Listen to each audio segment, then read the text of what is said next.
오늘 주제는 지난달 2016년 12월 19일 날 우리나라 통계청에서 종교 인구를 발표를 했습니다.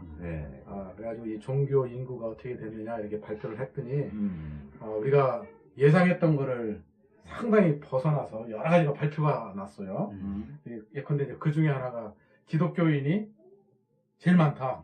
이게 굉장히 우리에게 큰 충격을 줬어요. 이게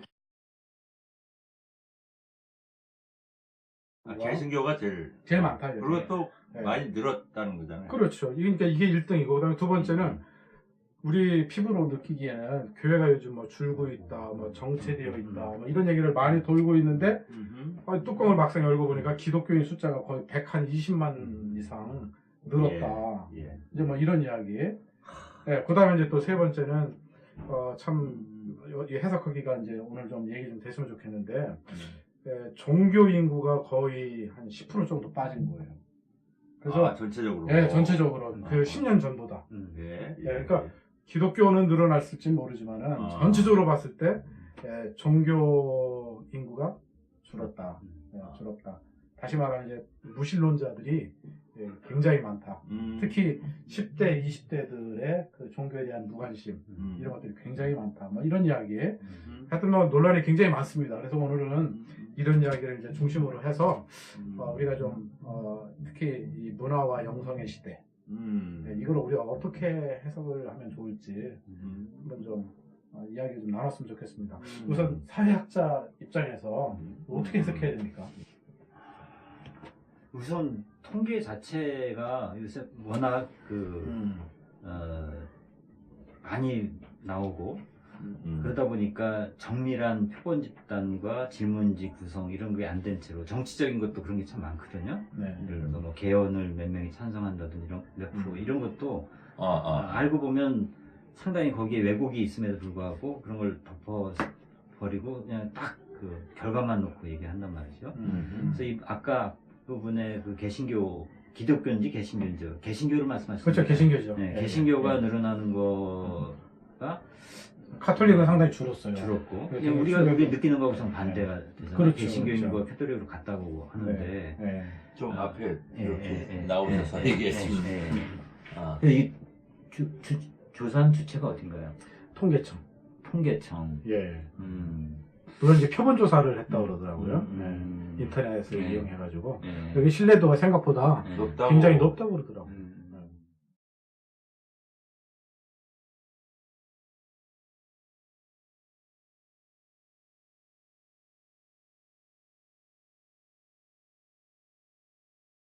그러니까 설문이라는 건 아주 객관적이고 정밀한 것 같지만 함정도 굉장히 많거든요.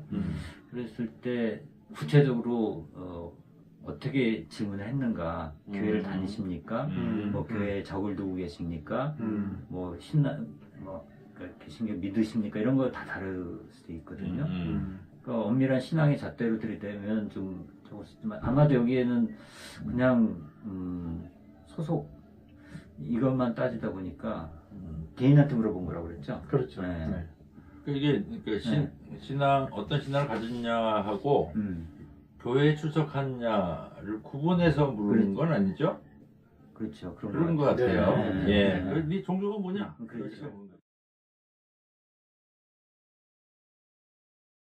그러니까 우리가 체감하고 다른 거는 아마도 이른바 가나안 신도 그렇죠. 나가지 않는 그런 그 설문을 따로 해봐야지. 그러니까 당신 신앙이 있는데 교회는 나가시냐? 나가더라도 이것도 얼마나 자주 나가냐도 문제가 돼요. 그렇죠. 이것도 따져봐야 되거든요. 하고만 나가는 분이 있고 한 6개월에 한번 나가면서도 자기 기독교인이라고 하고 그 교회에 출석한다고도 하고 이러기 때문에 이 스펙트럼이 상당히 넓을 수 있다. 이걸 옛날 같으면 교회 나가면 거의 매주 나가고 이랬는데 지금은 편차가 대단히 큰 것 같아요.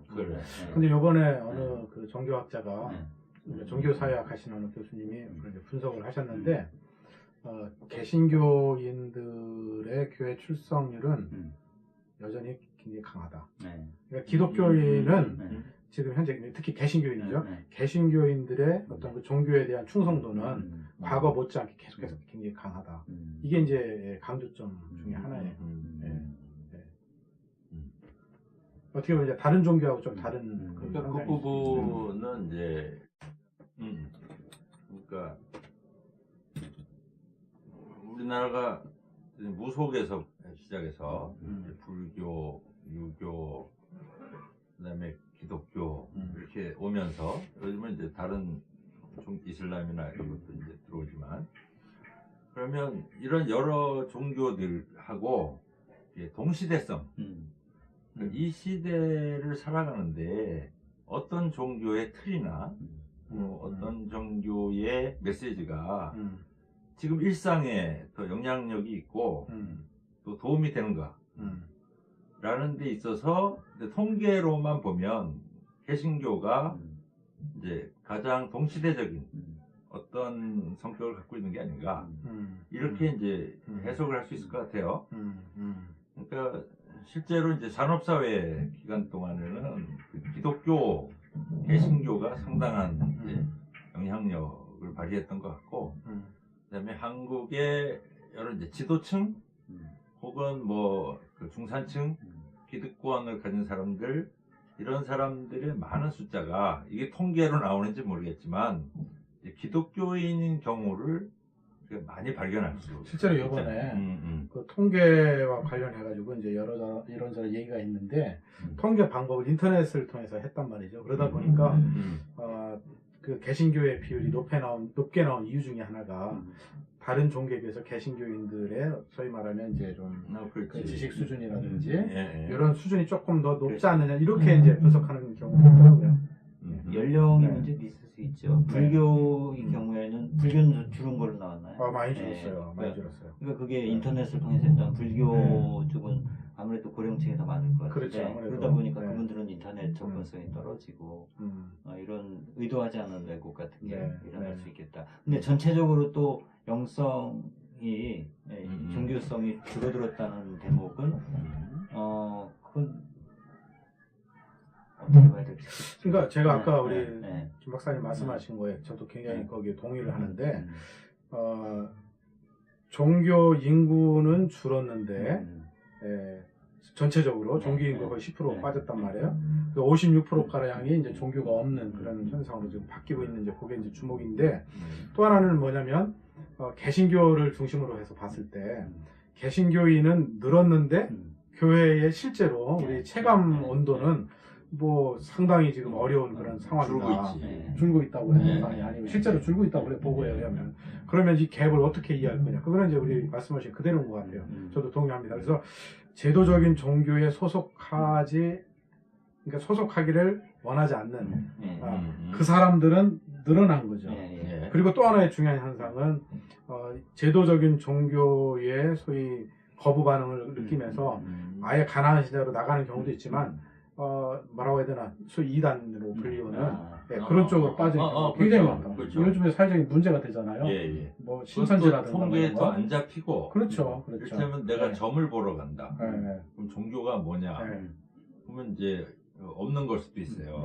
이분들은 그냥 병원에 가는 것처럼 가기 때문에 의료보험 혜택은 안 되죠. 정보는 그러니까 이제 미국이나 유럽의 경우는 뭐 일찍부터 종교 인구가 줄고 있고 완연히 줄고 있고 이제 미국 같은 경우는 뭐 거의 젊은이가 없는 교회들이 대부분이고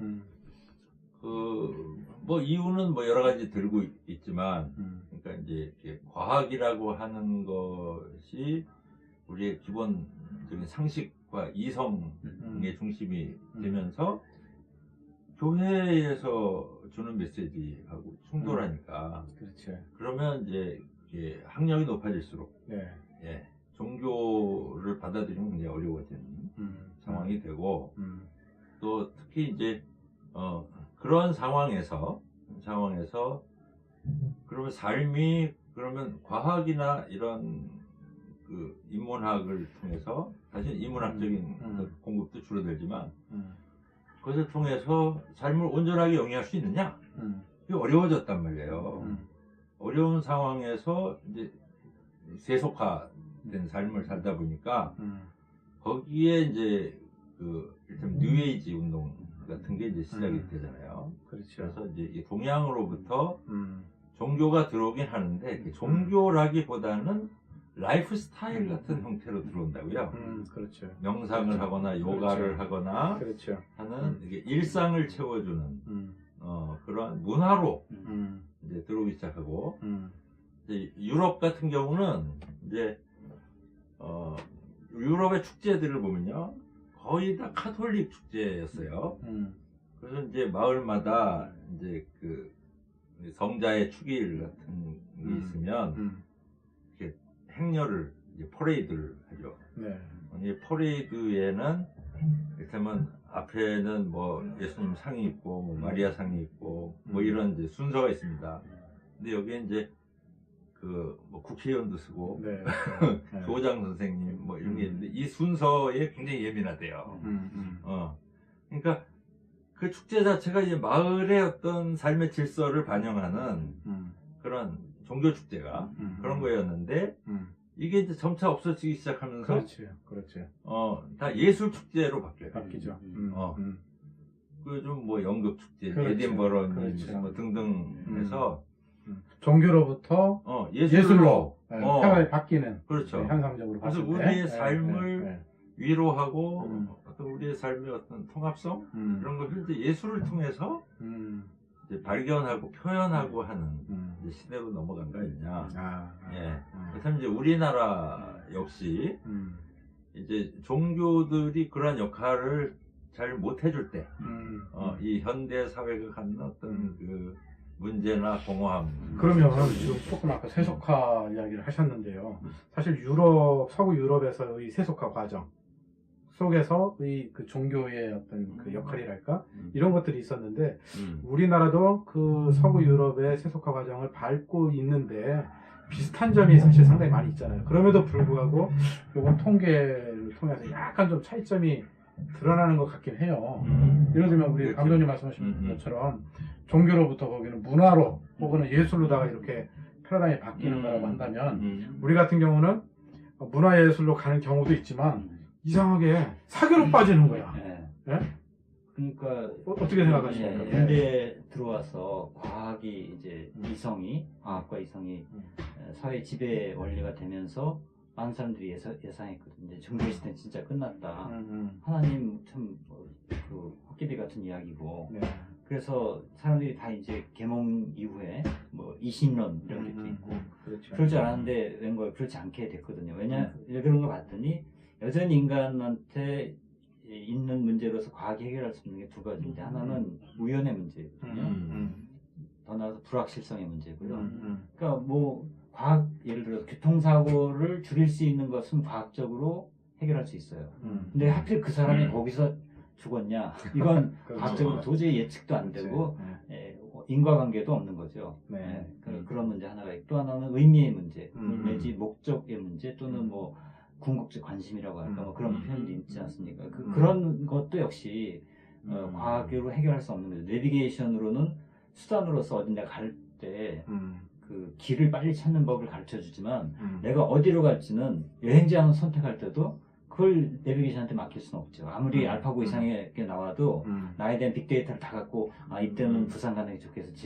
이건 아니지 않는가. 결국 그건 내가 선택하고 책임지고 결단해야 될 문제. 이 두 가지 실존적인 불안과 의미의 탐색 이거는 여전히 남는 건데 이게 한국의 경우에는 압축 성장을 하다 보니까 전쟁 겪고 식민지 걸리면서 엄청나게 파괴된 상황에서 갑자기 고도 성장하면서 어떤 내적인 공백이 확 생겼다는 거죠. 근데 여기에 개신교가 가장 이제 확실하게 이제 즉각적으로 응답을 한 것 같아요. 그러니까 불확실성 같은 것도. 근데 뭐 이 개신교 논리 아니면 프로테스탄티즘 윤리, 뭐 켈빈이즘 뭐 이런 거하고도 연결해서 고도 성장한테 잘 맞물려 갖고 캐톨릭이 들어간 나라들은 좀 아니거든요. 근데 개신교는 재밌게도 개신교 목사는 또 그게 축복을 받았다 아니다 하는데 그건 아닌 것 같고 재밌게도 뭐 미국이나 독일이나 한국 같이 이런 데하고 캐톨릭이 들어간 나라들이 뭐 필리핀이나 스페인이나 뭐 이탈리아 이런 데하고도 이렇게 구별이 되거든요. 경제 성장 이런 걸 보면 그런 면에서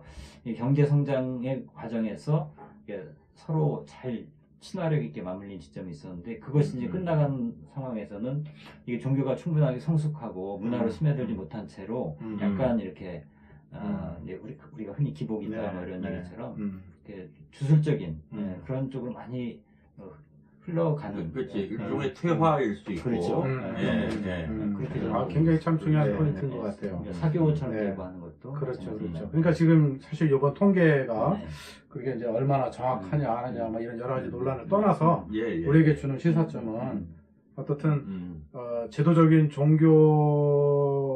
대하여 좀 저항하는 새로운 세력들이 등장을 했는데 그것이 소위 가난 신자라고 불리우는 하나의 그룹과 함께 또 이단으로 불리우는 이제 소위 뭐 하여튼 뭐 이단이라고 단정하긴 뭐 하지만 아무튼 문제가 있는 종교 집단 이쪽의 모습도 드러나는 그러니까 제도화된 종교는 확실하게 이렇게 애매한 것 같아요. 그러니까 진짜 주술을 제대로 하는 쪽은 이제 이단으로 빠지고 그래서 여기서 의미를 자기 내면의 영성을 추구하는 이런 것도 아닌 어정쩡한 상태로 있어서 하다 보니까 이렇게 가난한 신자도 많아지고 이런 게 아닌가 싶어요. 하여튼 제가 보기에는 지금 이 통계 자료에서 하여튼 저에게 있어서 적어도 제일 중요한 거는 우리가 영성 제대로 주제를 잘 잡았다. 그리고 예술 제대로 잘 잡았다. 왜냐면 그래요. 그죠. 이 사람들에게 희망이 되는 게 그밖에 없는 거예요. 그런 이제 생각을 제가 한번 좀 얘기 한번 해보고 싶었고요. 시간이 여기 얼마 남았는지 모르겠는데 조금만 더 한다면 젊은이들이 사실 종교에 무관심한 거죠. 10대, 20대. 이 사람들을 우리가 이걸 어떻게 이걸 그냥 바라만 보고 있어야 되나 그죠. 크게 걱정을 안 하는 편인데 그러니까 이제 우리 관점에서 보면 지금 이제 갑자기 고도 성장하면서 우리가 이제 그 풍요를 이루었지만 풍요를 이룬 뒤에는 이제는 생산보다는 의미에 대한 것을 이제 추구한단 말이에요. 그러니까 뭔가 이렇게 본질로 돌아가는 뭐 이러한 이제 흐름이 생겼어요.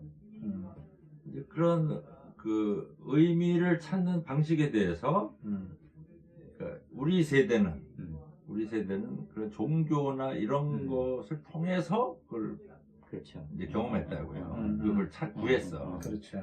근데 요즘은 뭐가 생겼냐면 상호 소통이라는 게 굉장히 그 확산되고 이제 환경적으로 조건이 갖춰져 있어요.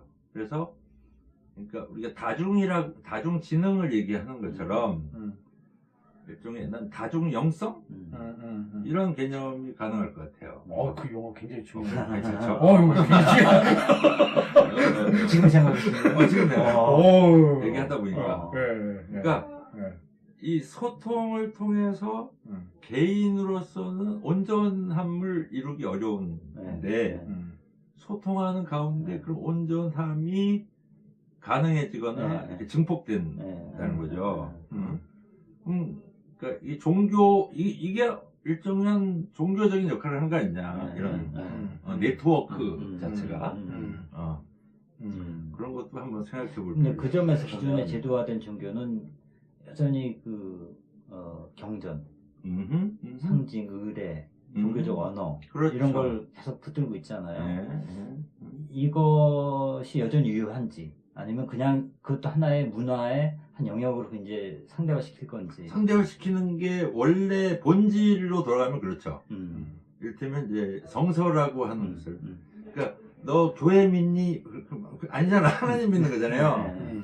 마찬가지로 성경을 믿는 거 아니에요. 하나님을 믿는데 성경이 길잡이가 되거나 이게 그 레퍼런스가 되는 건데 이걸 이제 절대화한 거잖아요. 그러니까 글을 절대화하고 눈에 보이는 사실은 이제 우상화라고 할 수 있어요. 이것을. 근데 이러한 시대는 갔다. 그러니까 지금 이렇게 네트워크를 통해서는 정보는 계속해서 변화하는 어떤 살아있는 그런 생명체 같은 것이 됐어요. 그러니까 하나님도 그러신 분이잖아. 고정되어 있는 분이 아니고 우리가 이념으로 규정할 수 없는 분인데 이 다중의 지성이라는 것이 늘 그렇거든요. 이건 고정할 수가 없어. 어떤 새로운 무슨 그 상황이 생기면 새로운 사고들이 발생하고 새로운 그 뭐야 그 인식을 만들어낸다고 그 안에서. 자, 이 시간 이제 거의 다 돼서 이제 마무리해야 될 것 같은데요. 어쨌든 굉장히 그 중요한 통계가 적절한 때 잘 발표가 된 것 같고, 특히 우리에게 시사하는 바는 영성과 예술이 중요한 시대가 되었다라고 하는 거를 어떤 그 통계적인 어떤 지표로 우리에게 보여주는 게 아닌가 그런 생각이 들고, 특히 우리 한국 사회가 지금 상당히 그 이성 이후의 시대에 대해서 지금 갈 바를 모르고 헤매는 이때에 특히 그 젊은이들이 참 어떻게 보면 우리 입장에서 종교인 입장에서 보면은 안타까운 또 걱정도 되는 이런 사회에서 영성과 예술의 방향으로 또 의미의 방향으로 이렇게 좀 우리의 그 갈 길을 좀 바라봐야 되지 않겠나 이런 생각을 한번 해봤습니다. 자, 오늘 이야기는 여기까지 하겠습니다. 감사합니다. 네, 감사합니다.